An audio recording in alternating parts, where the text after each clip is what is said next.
कांग्रेस ने महंगाई के नाम पर दिल्ली समेत देश के कई राज्यों में प्रदर्शन किया, लेकिन यह प्रदर्शन बाकी प्रदर्शनों से अलग था क्योंकि कांग्रेस के कई नेताओं ने इसके लिए एक स्पेशल ड्रेस सिलवाई थी जो काले रंग की थी। जी हां, आज तक कभी भी कांग्रेस ने जो प्रदर्शन किए हैं वो काले कपड़ों में नहीं किए, लेकिन आज के लिए स्पेशल ड्रेस कोड चुना गया था जिसका रंग काला था, यानी इसको काले दिवस के रूप में मनाना चाह रही थी कांग्रेस और इसको नाम दिया गया था ब्लैक फ्राइडे। इस ब्लैक फ्राइडे को लेकर के देश के गृह मंत्री अमित शाह और उत्तर प्रदेश के मुख्यमंत्री योगी आदित्यनाथ ने खुलासा किया है कि आखिरकार कांग्रेस के इस प्रदर्शन में काले कपड़ों के पीछे का रहस्य क्या है।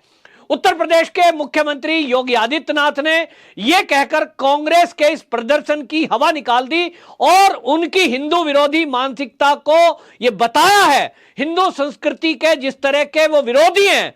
एक कांग्रेस की पोल योगी जी ने खोली और उन्होंने बताया कि कांग्रेस कोई भी पार्टी हो जो ये प्रदर्शन करती थी, आज तक साधारण कपड़ों में प्रदर्शन होता था।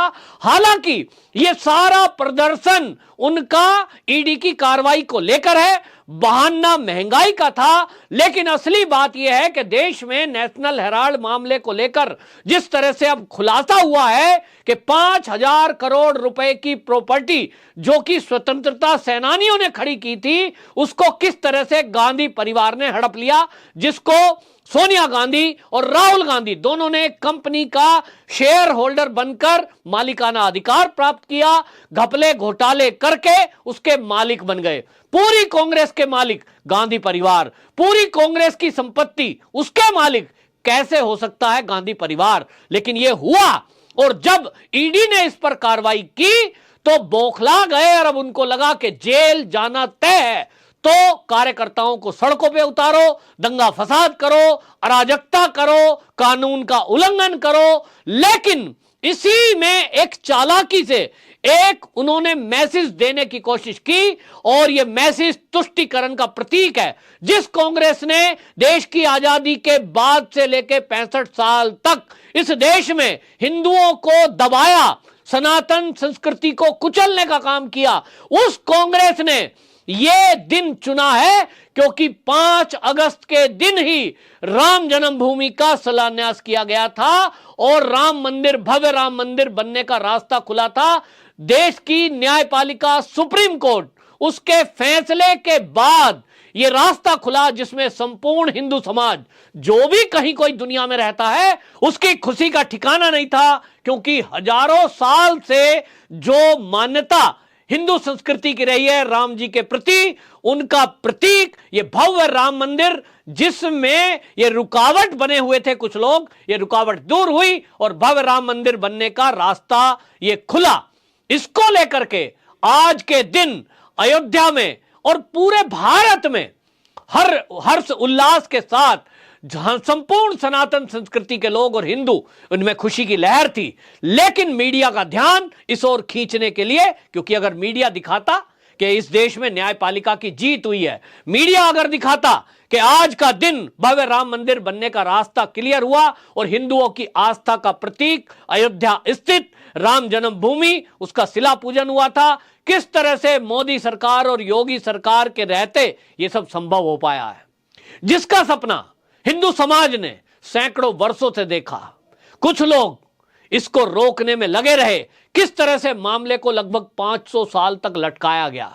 कांग्रेस ने 65 साल इस देश में राज किया, उन्होंने कभी भी इस मामले को सुलझाने में दिलचस्पी नहीं ली। मोदी सरकार ने मात्र 6 साल के अंदर इस मामले को सुलझाया।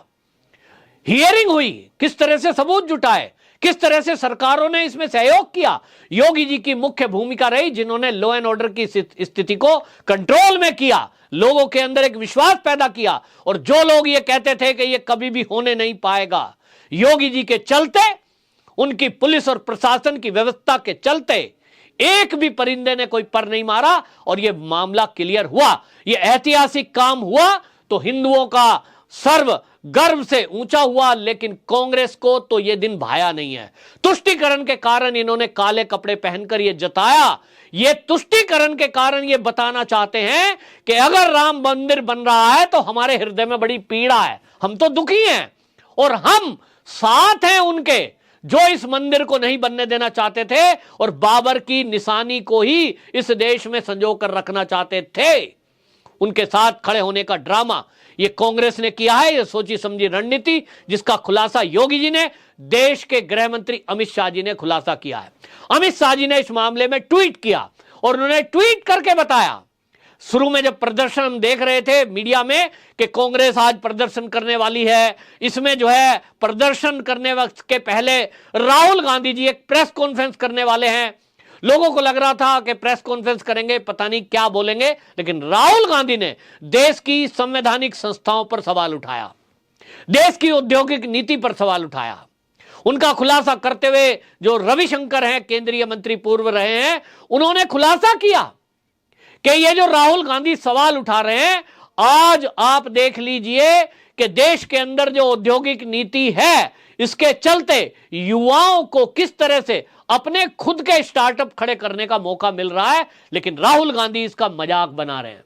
राहुल गांधी जीएसटी का मजाक बना रहे हैं। राहुल गांधी झूठ बोलकर देश में बवाल पैदा करना चाहते हैं, क्योंकि अब उनको लग रहा है कि उनके घपले घोटाले जो हैं वो अब खुल रहे हैं और उनका जेल जाना तय है। और इसलिए ये जो कांग्रेसियों ने प्रदर्शन करने का तय किया, कोई सोच भी नहीं सकता था कि उनके दिमाग में इस तरह की मानसिकता हो सकती है। दूसरा मुद्दा जो आज का दिन था, हम सब के लिए गौरव की बात, हिंदुस्तान के लिए बहुत गौरव की बात है, वो भारत के लिए बहुत गौरव की बात है, और वो थी आज के दिन यानी 5 अगस्त को धारा 370 हटी थी।